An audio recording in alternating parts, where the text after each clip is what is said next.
They weren't surprised. They'd been on these steps many times, and their familiarity with the area of operation gave them the advantage in planning their attack. They squatted and bent their necks around the large wooden pole that held up the structure's roofline. There!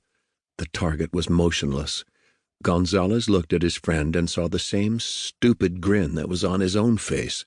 They moved forward as quietly as a gentle fall breeze, their footfalls muffled by the rubber soles of their well-worn boots.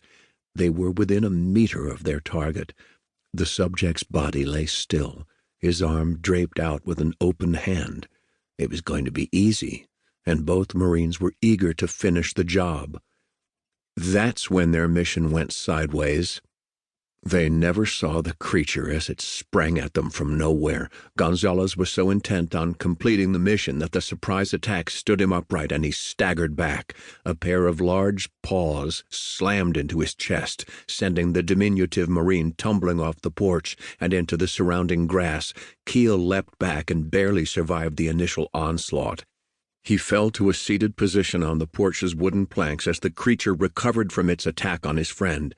Now the beast turned to him and bared its large fangs. He was caught. Bah-ha-ha-ha!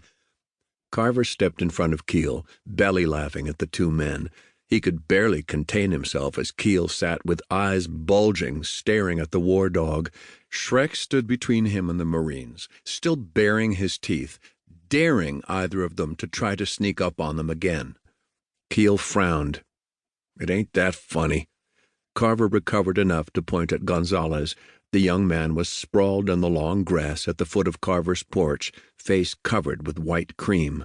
"You two idiots thought you could put shaving cream in my hand and make me tickle my face?" Carver said between gasping laughter. It was a prank played by any number of college kids and young soldiers. Marines seemed to be even more prone to this type of stupidity. Shrek looked up at Carver, then trotted off the porch.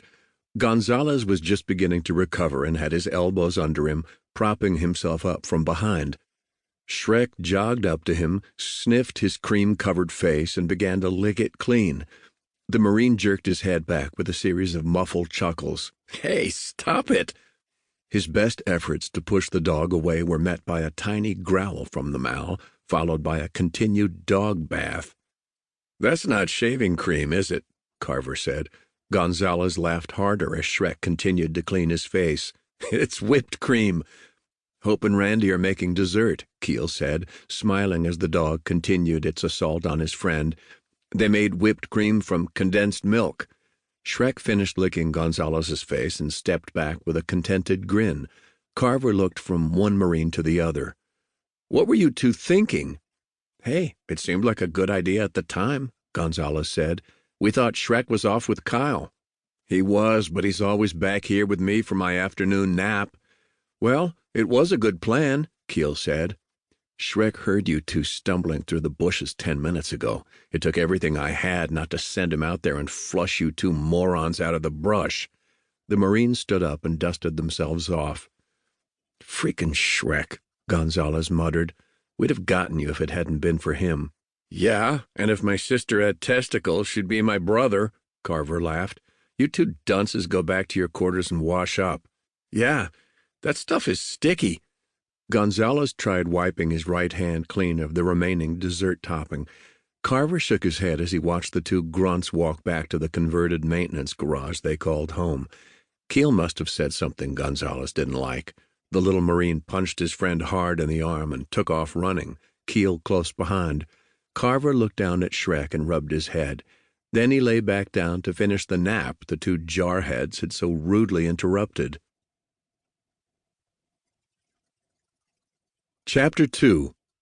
A man who does not plan long ahead will find trouble at his door.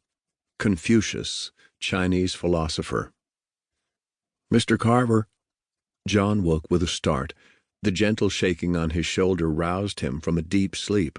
His first thought was that Gonzalez and Keel had returned. Where is Shrek? The faithful dog was always nearby and should have warned him when someone approached. Carver looked up and found Kyle standing over him. Shrek was at his side. He should have known it was Kyle. The young man